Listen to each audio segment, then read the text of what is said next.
Easter, ഉയിർത്തെഴുന്നേൽപ്പിൻ്റെ ഓർമ്മദിനം. എന്തുകൊണ്ടാണ് ഓരോ വർഷവും വേറെ വേറെ തീയതികളിൽ വരുന്നത്? ചിലപ്പോൾ മാർച്ചിൽ, ചിലപ്പോൾ ഏപ്രിലിൽ.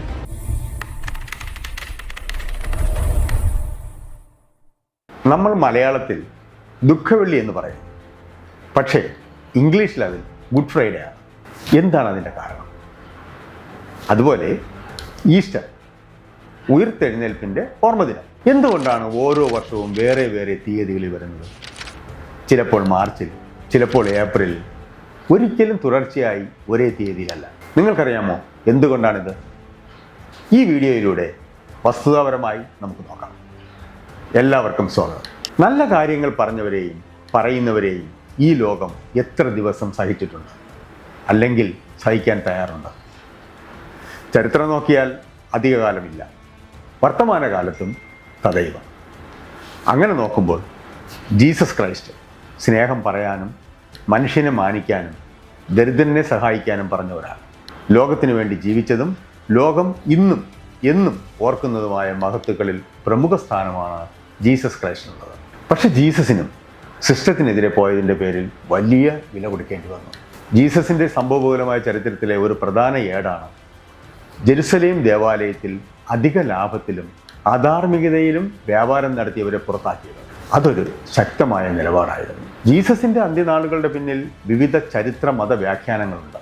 പക്ഷേ ഒരു കാര്യം ഉറപ്പാണ്, ജീസസ് പറഞ്ഞത് മനുഷ്യനന്മയുടെയും സ്നേഹത്തിൻ്റെയും സന്ദേശം. ആ സന്ദേശം ഓർക്കുന്ന ദിവസമാണ് ഈസ്റ്റർ. പക്ഷെ ഒരു ചോദ്യമുണ്ട്. ക്രിസ്മസ്, ജീസസിൻ്റെ ജനനം, എല്ലാ വർഷവും ഡിസംബർ 25 തന്നെ വരുന്നു. പക്ഷേ ഈസ്റ്റർ എന്തുകൊണ്ടാണ് ഓരോ വർഷവും വ്യത്യസ്ത തീയതികളിലേക്ക് മാറുന്നത്?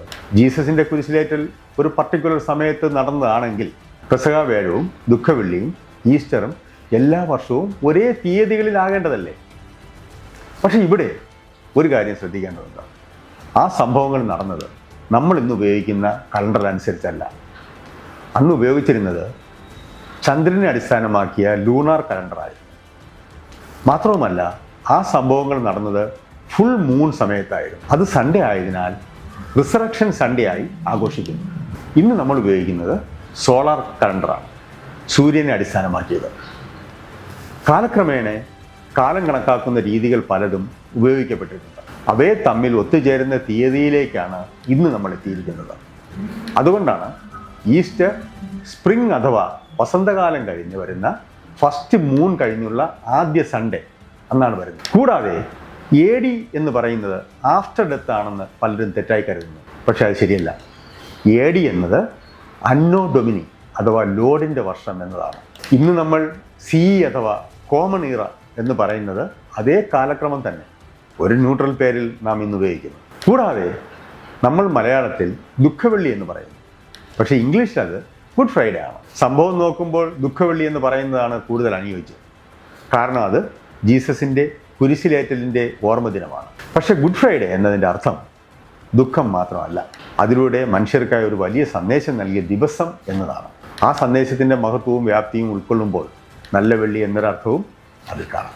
ഇതൊക്കെയും അതിൻ്റെ അർത്ഥത്തിലും വ്യാപ്തിയിലും മനുഷ്യ നന്മയ്ക്കായി ഉപയോഗിക്കുമ്പോഴാണ് അർത്ഥപൂർണ്ണമാകുന്നത്. നല്ലത് പറയാൻ ധൈര്യം വേണം, നല്ലത് ചെയ്യാൻ അതിലും കൂടുതൽ ധൈര്യം വേണം.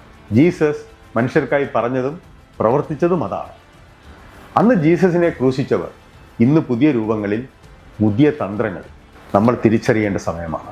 ലോകം വീണ്ടും അരക്ഷിതാവസ്ഥയിലേക്ക് നീങ്ങുമ്പോൾ, ഒരു പുതിയ യുദ്ധത്തിൻ്റെ കരിനിഴലിലും അതിൻ്റെ നിലവിലെയും വരാനുള്ളതുമായ ബുദ്ധിമുട്ടുകളിലേക്ക് നമ്മെ തള്ളിയിട്ടിരിക്കുമ്പോഴും അപ്പോഴും ഇപ്പോഴും ഈസ്റ്റർ പ്രസക്തവും പ്രചോദനവുമാണ് ഭൂമിയിലെ കോടിക്കണക്കിന് വിശ്വാസികൾക്ക്. എല്ലാവർക്കും GP ടാക്സിൻ്റെ ഹാപ്പി ഈസ്റ്റർ.